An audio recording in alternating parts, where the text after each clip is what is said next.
So this is like my back garden area, and this is pretty overgrown.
It was during work one time, actually. So I was in a period of really deep depression, and I work at a wellness center, and so I'm surrounded by really intuitive individuals. And so I went up to one of my friends and I asked her, hey, I am feeling absolutely distressed, like so hopeless, lethargic, broken. Like, if you could you please do a reading on me? Just like read into me and tell me what's going on, because this is so painful. And she tuned into my energy and she opened her eyes and she said, it's hormones. And immediately I felt this like rush of relief and validation, like, oh, it's just my period. Like, it's nothing more than that. It's simply my hormones. Like, there's no bigger picture to this. It's not like the world coming down on me. There's no revelations I need to make. Like, it's simply just my hormones. And that was so relieving. It felt like, wow, now I see, now I understand. It's not that deep. Like, it's just your hormones, babe. And it makes so much sense why this has happened time and time again.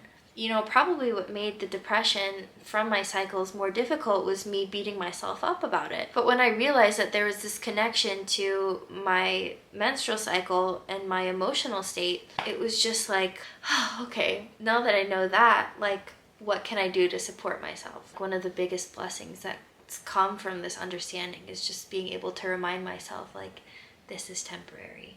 This is temporary. This is temporary.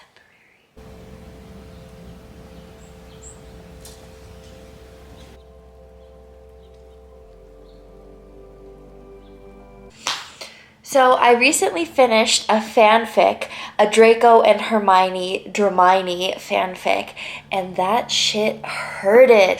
That sent me down a spiral that I really was not expecting to go down. The book is super dark, super sad, super heartbreaking. It was all the elements that are really heavy, and I ate that up like it was a breakfast burrito, baby. I consumed that so quickly, and it was so unhealthy for me. Oh my goodness. So I was reading this when I was approaching my period and on my period, so everything was really amplified. I was so enthralled with this book. Like, I could not put it down. I was consuming it every second that I could.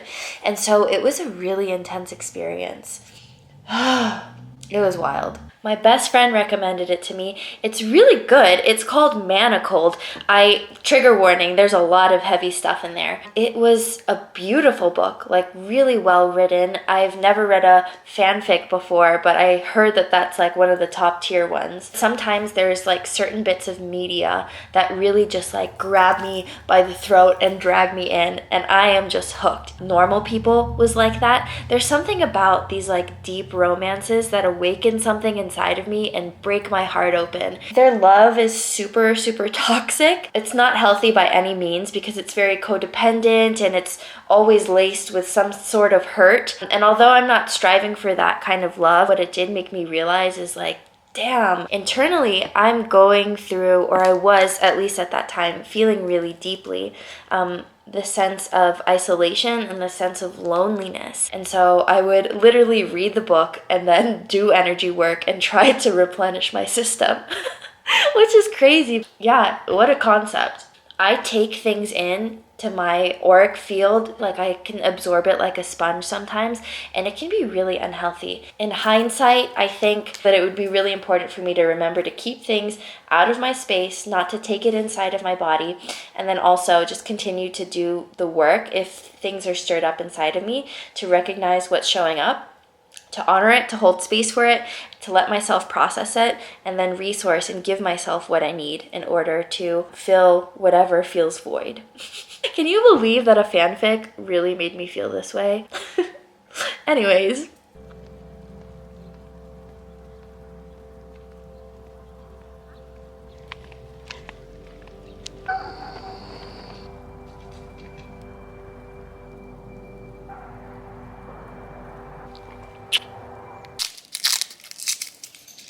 The old.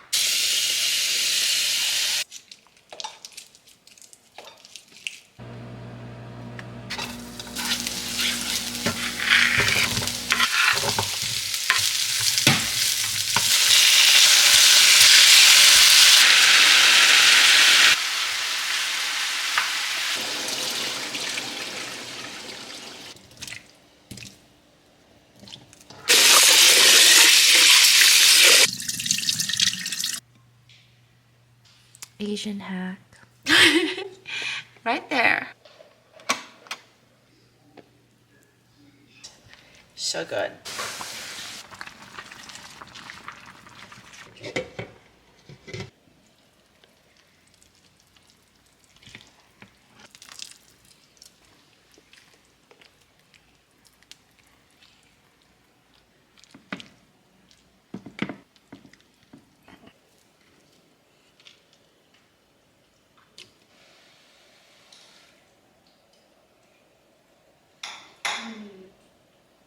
That's so good, Mama.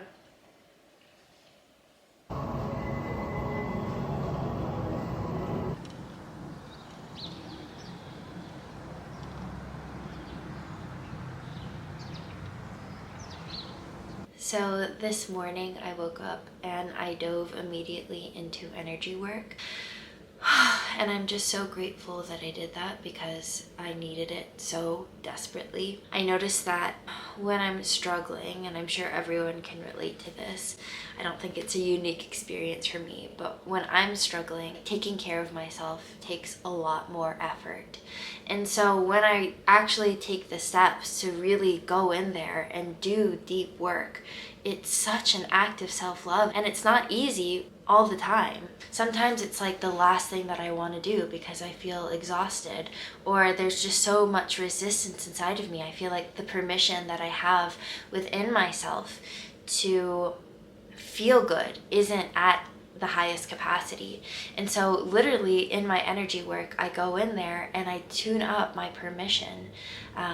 I raise up the dial to open myself up for, this experience of feeling better. This concept is something that I learned from one of my teachers, and I think it's been really helpful because I've noticed that oftentimes my permission to feel good is at like 20% baseline. So even if I'm doing the steps to feel differently, I can't be fully available to receive what I'm asking for. It's like wanting something, but when it's there in front of you, you aren't open, and I'm not sometimes always available to let what I'm asking for into my heart and into my space. And so this morning, worked on a lot of permission, just tuning up that dial and giving myself more space to feel what I'm asking for, which is more grounded and more myself. I realized today how much energy I'm leaking all over the place, and when I visualize just where my energy is, I myself am taking responsibility for noticing how much I'm spreading it over other people. And what I've noticed is that in a lot of my relationships, I'm extending my energy above and beyond where I'm supposed to be so that I can read into situations, because I feel like the more knowledge that I have around a certain situation, the more protected I'll feel. If you can visualize it, just like reaching and hooking into other people's fields with like binoculars, trying to scope out the situation so that I can come back with information and then act accordingly based on what I gathered from peering into other people's fields. But that's just not good hygiene, and that's just not skillful, and that's just not appropriate. I don't think that my energy belongs anywhere else besides in my space, but I noticed that I have been leaking all over the place unconsciously, but with a mission to try and protect myself. And so in my energy work this morning, I did a lot of calling back my energy and working on holding the places in myself that don't feel safe and learning to nurture them and give them what they need from myself. Resource exactly what they need, but not getting those resources by peering into other people's energy fields or hovering over other people's space. And so that was really powerful, and that was really helpful. It's almost like it always boils down to me calling my energy back and giving myself what I need. And it makes such a big difference.